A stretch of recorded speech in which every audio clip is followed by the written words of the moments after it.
So in this chapter, we learn about simple definition of democracy, some features of democracy by some case studies of some country. Then we learn the merits of democracy and demerits of democracy, and the representative democracy and democracy as an ideal. So let's start from the beginning. Simple definition of democracy. Democracy is a form of government in which the rulers are elected by the people, right? So the rulers, who rule the country, they are elected by the people. So till now what we have learned that democracy is a form of government in which the rulers are elected by the people. Now we'll learn some features of this democracy. So the first feature is related to the case study of the country Pakistan. In Pakistan, General Pervez Musharraf, he led a military coup in October 1999. He declared himself the chief executive of the country. Later, he changed his designation to president. So this General Pervez Musharraf, he led a military coup. Because he was in the army, coup means threatening the government. So he threatened the government by his military, right, on October 1999. And he declared himself the chief executive of the country. Now, because he was the leader of the military, he declared himself as the chief executive of the country. Now, later, he changed his designation to president. So do you think it is a democratic government? No, right? Because in democratic government, people are elected by the representatives are elected by the people. Now in 2002, he held a referendum. Right. Now what was this referendum? This referendum granted the president or some post 5 years extension. So in 2002, he held a referendum in the country that granted him a 5-year extension. So people voted and people voted for him if they wanted him to get the referendum or not. Right. So the Pakistani media and human rights organization and democracy activists said that the referendum was based on malpractices and fraud. That means now he had won the referendum. Now he was the person who the people doesn't like. Now how can the people grant him a referendum? How can the people vote for him? So the Pakistani media and human rights organization and democracy activists, they said that this referendum was based, this isn't fraud, this was a fraud. This was a fraud, this was not by people. Now because he was the president, so what he had the power to control the country, whatever he wanted to do. So he issued a legal framework order. Now what was this legal framework order? According to this order, the president can dismiss the national and provincial assemblies. Whatever national and provincial assemblies are happening in the country, the president, being the powerful person in the country, can dismiss this national and provincial assemblies according to his will. So he issued this legal framework order, right, that amended the constitution of Pakistan. Now what else this legal framework order said? That the work of the civilian cabinet. So this legal framework order, it amended the constitution of Pakistan and said that the work of the civilian cabinet is supervised by National Security Council, right, which is against the constitution, right? If you see in our country, and what they said is, because he was a military person, he dominated the military officers always. So here also he supervised, the civilian cabinet was supervised by National Security Council, which was then dominated by the military officers. Now Pakistan had elections, right? Pakistan had elections. Elected representatives have some powers, but the final power rested with military officers and General Musharraf himself.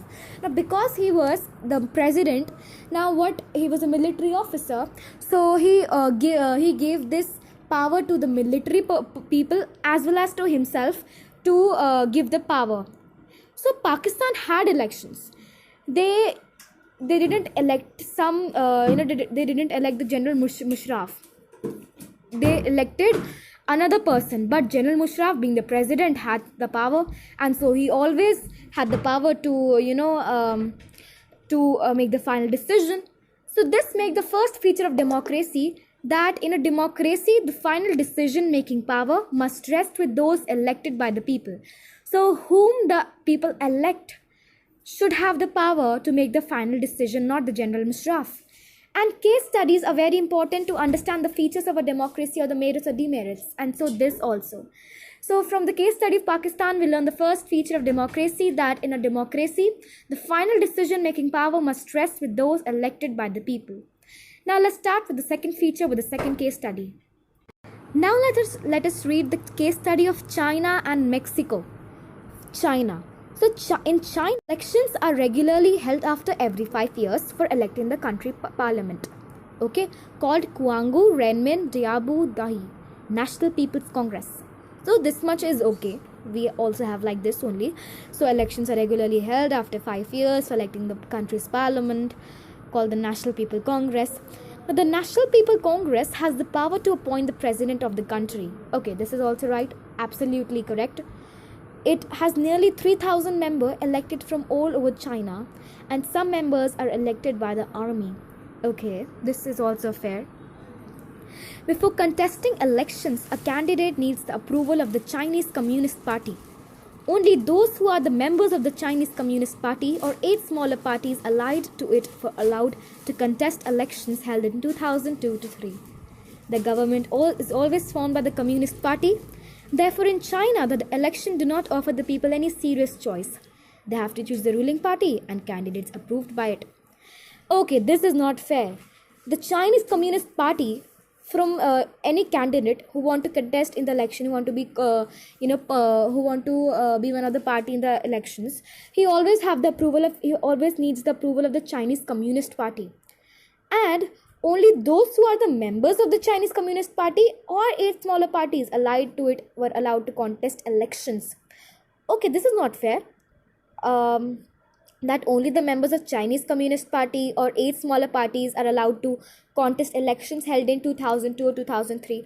The government is always formed by the Communist Party. The country is always formed by the Communist Party. So in China, people were given the choices. They were given the choices, but their choice were not approved. Only the people of the Communist Party, only the government of the Communist Party will form the government. Only the Communist Party, the Chinese Communist Party will form the government every time. And so this is not a free and. So from this case study of China, what we learn is that a democracy must be based on a free and fair election, where those currently in power have a fair chance of losing. This feature says that elections should be free and fair. Okay, it should be free for everyone and fair for everyone. And the people who are in power currently have a fair chance of losing, can lose also. Right? They have a fair chance of losing, everyone a fair chance of winning.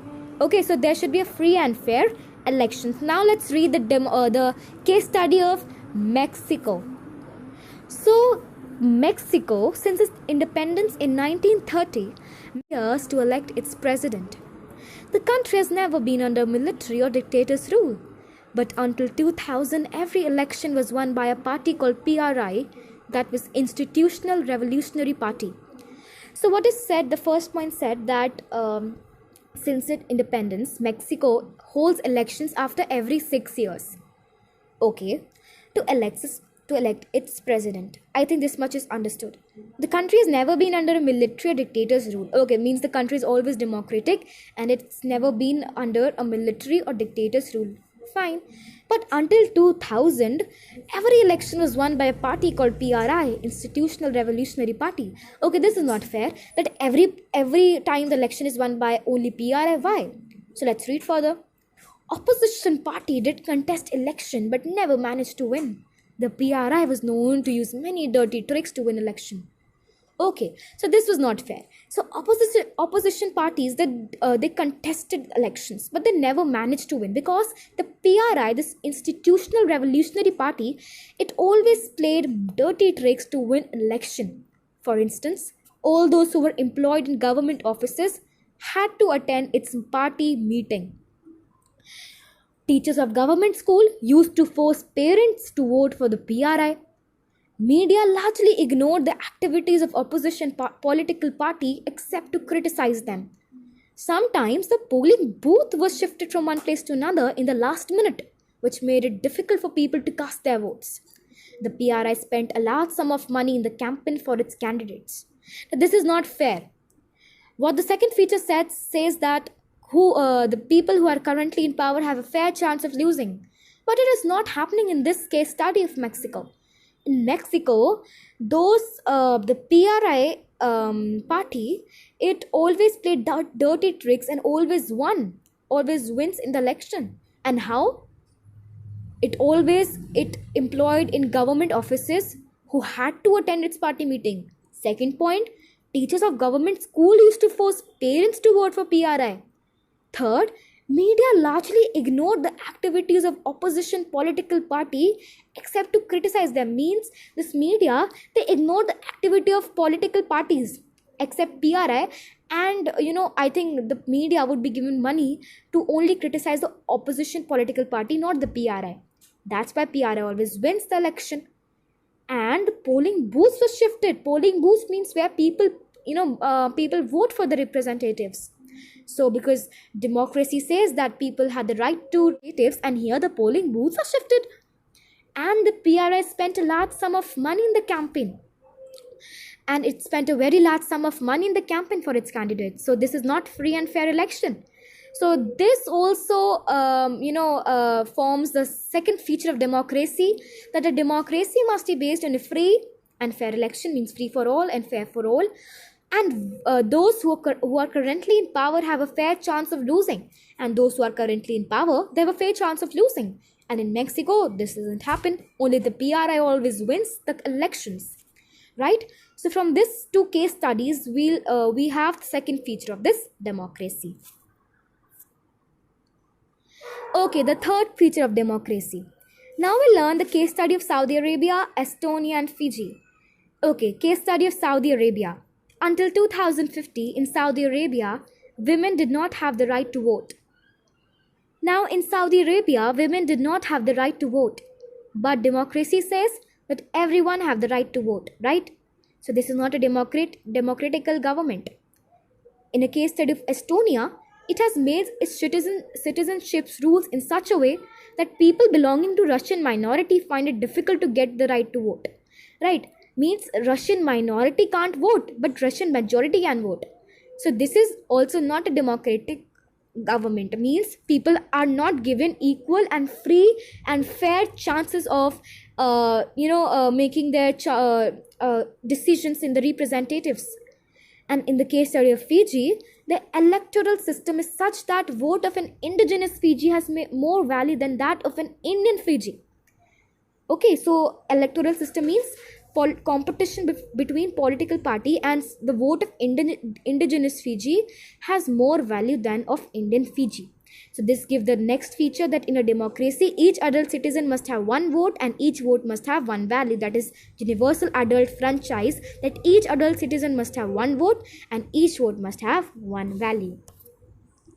Other features we'll learn in the next class. Thank you. I'll meet you in the next video, so please like, subscribe and comment.